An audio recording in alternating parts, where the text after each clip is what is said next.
Now near enough. Your leafy screen throw down and show like those you are. You, worthy uncle, shall with my cousin lead our first battle. Worthy Macduff and we shall take upon what else remains to do, according to our order. Fare you well. Do we but find the tyrant's power tonight, let us be beaten if we cannot fight. Make all our trumpets speak. Give them all breath, those clamorous harbingers of blood and death.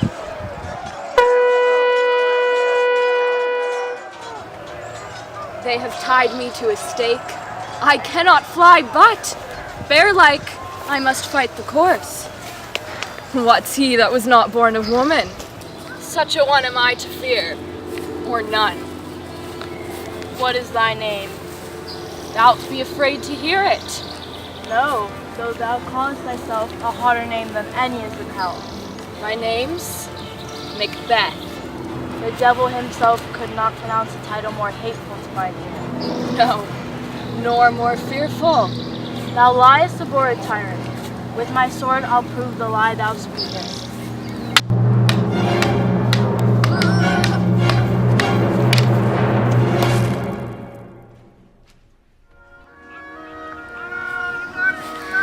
Thou wast born of woman, but swords I smile at, weapons laugh to scorn. Brandished by man that's of a woman born.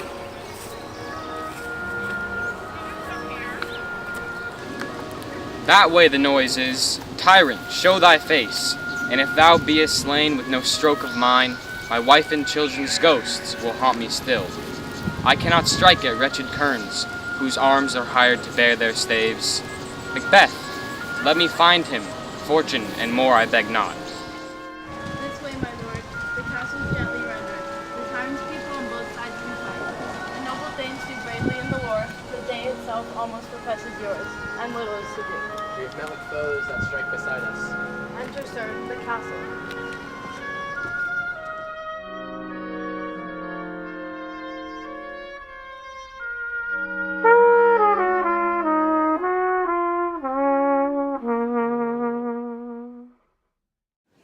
Why should I play the Roman fool and die upon mine own sword?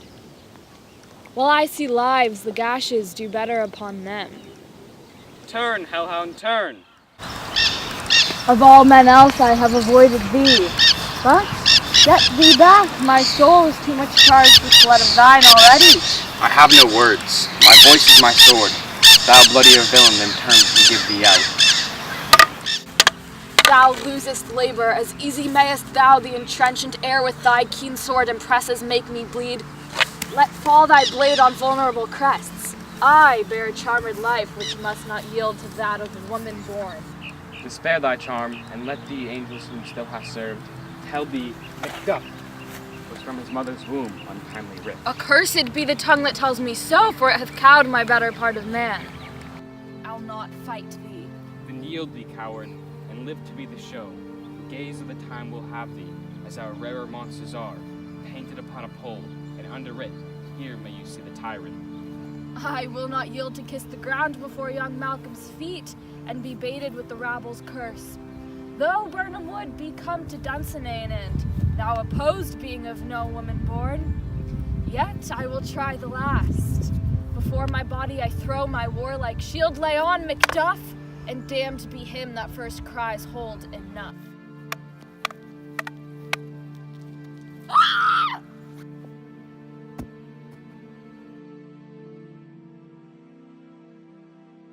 I would the friends we missed were safe arrived. Some must go off, and yet by these I see, so great a day as is cheaply bought. Macduff is missing, and is your noble son. Your son, my lord, hath paid a soldier's debt. He only lived but till he was a man, to which no sooner hath his prowess confirmed in this unshrinking station where he fought, but like a man he died. Then he is dead? Aye, and brought off the field. Your cause of sorrow must not be measured by his worth, for then it hath no end. Had he his hurts before? Aye, on the front. Why then, God's soldier be he? Had I as many sons as I have hairs, I would not wish them to a fairy death, and so his knell is nulled. He's worth more sorrow, and that I'll spend for him.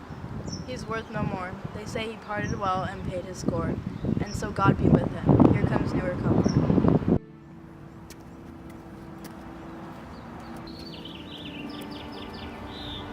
Hail, King, for so thou art. Behold where stands the usurper's cursed head. Time is free. I see thee compassed with thy kingdom's pearl, that speak my salutation in their minds, whose voices I desire loud with mine. Hail, King Scotland! Hail, King of Scotland! We shall not spend a large expense of time before we reckon with your several loves and make us even with you. My thanes and kinsmen henceforth be earls, the first that ever Scotland in such an honor named. What's more to do which would be planted newly with the time as calling home our exiled friends abroad who fled the snares of watchful tyranny, producing forth the cruel ministers of this dead butcher, his fiend-like queen. By the grace of grace, we will perform and measure time and place. So thank you to all at once and to each one whom we invite to see us crowned with scone.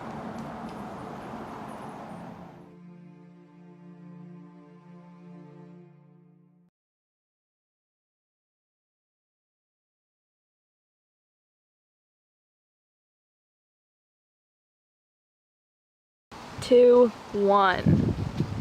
Hail, King! No! Go. sorry. What is thy name? Thou. Friends abroad who fled the snares of unwanted. I hate myself. You like that? Did you get that on camera? I did. I'm so glad you did. It's for bloopers. Say hi.